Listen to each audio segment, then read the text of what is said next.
मेरे को उसने यही बोली कि जितने लोगों के सामने तूने मेरे को मारा उतने ही लोगों के सामने मैं तेरे को चार चाटा मारूंगी, तब मैं तेरे को माफ करूंगी। अच्छा। तो मैंने उसके लिए भी तैयार हो गया। मैं बोला चल मैं तैयार हूँ, मार दे चाटा, चार चाटा मार दे।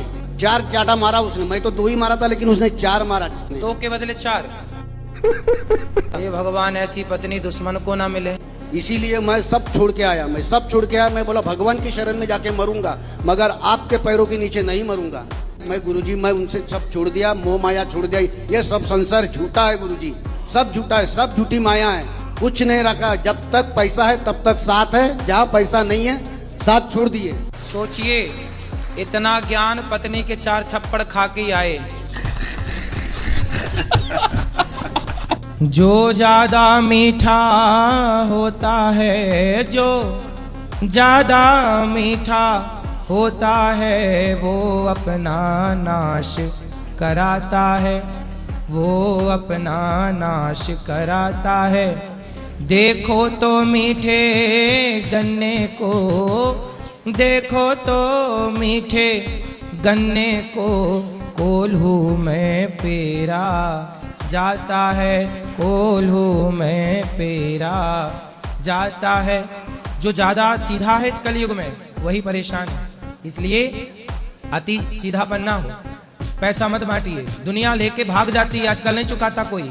इसलिए आप सीधा बोल दो भाई साहब दुनिया ने हमारे ले रखे हैं, हमारे पास है पर हम देंगे नहीं आपको, क्षमा। सीधा मना करिए। आप ऐसा दो कि देने के बाद फिर आप सोच के दो कि ये लौटेगा नहीं। यदि ऐसा भाव है कि नहीं लौटेगा, आप मेरे ससुराल से फोन आया मेरे पति का, मीठी मीठी बातें कर रहा था, आ जाओ घर मैं तुझे लेने आ रहा हूँ।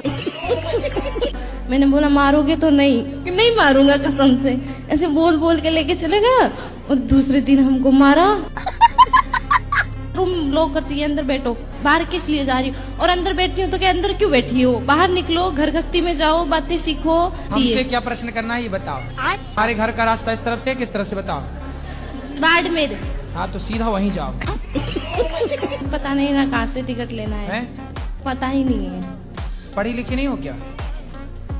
पढ़ी लिखी होती तो यहाँ थोड़ी होते। मेरा 3-4 महीने पहले सगाई हुआ है, बहुत मुश्किल से हुआ सगाई गुरुजी। पहले लड़की वाले घर वाले मान नहीं रहे थे, बहुत ले दे के मनाया उनको। अच्छा। अब वो लोग क्या बोल रहे हैं कि आप लोग ले लो, पलंग ले लो, फ्रिज ले लो, ये ले लो। मैं बोलता ये सब मेरे को हेल्प नहीं चाहिए। मेरे को चाहिए डिफेंडर गुरुजी, डिफेंडर। और वो लोग मान नहीं रहे गुरुजी।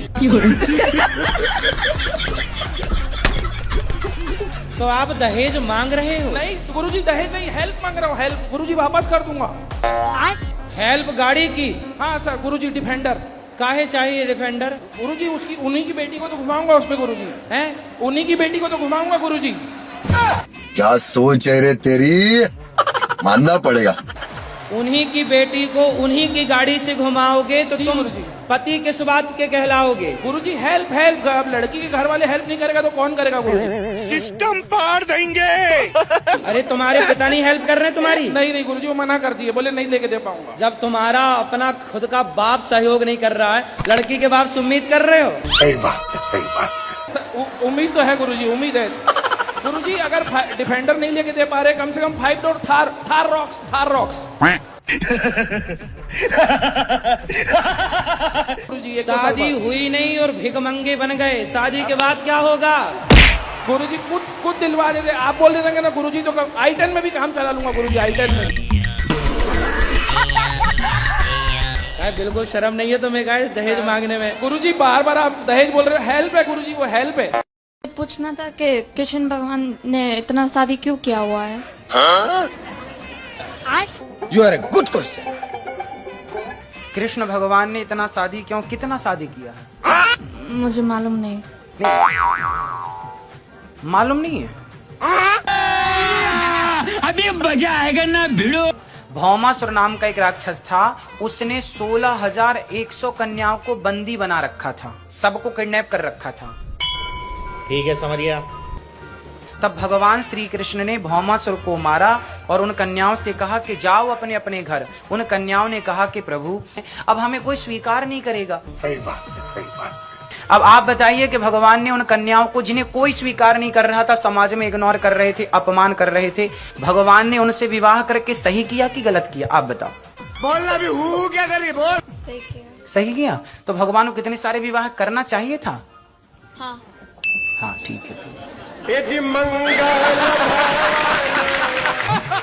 पूछना था कि कृष्ण भगवान ने इतना शादी क्यों किया हुआ है? You are a good question. Krishna भगवान ने इतना शादी क्यों, कितना शादी किया है? मुझे मालूम नहीं। मालूम नहीं है? अभी मजा आएगा ना भिड़ो। भौमासुर नाम का एक राक्षस था, उसने 16,100 कन्याओं को बंदी बना रखा था, सबको किडनैप कर रखा था। ठीक है समझ गया। तब भगवान श्री कृष्ण ने भौमासुर को मारा और उन कन्याओं से कहा कि जाओ अपने अपने घर। उन कन्याओं ने कहा कि प्रभु अब हमें कोई स्वीकार नहीं करेगा। सही बात है, सही बात है। अब आप बताइए कि भगवान ने उन कन्याओं को जिन्हें कोई स्वीकार नहीं कर रहा था, समाज में इग्नोर कर रहे थे, अपमान कर रहे थे, भगवान ने उनसे विवाह करके सही किया कि गलत किया? आप बताओ। बोलना भी हूँ क्या करिए बोल। सही किया। सही किया। तो भगवान को कितने सारे विवाह करना चाहिए था? हाँ। हाँ ठीक है। ये जी मंगल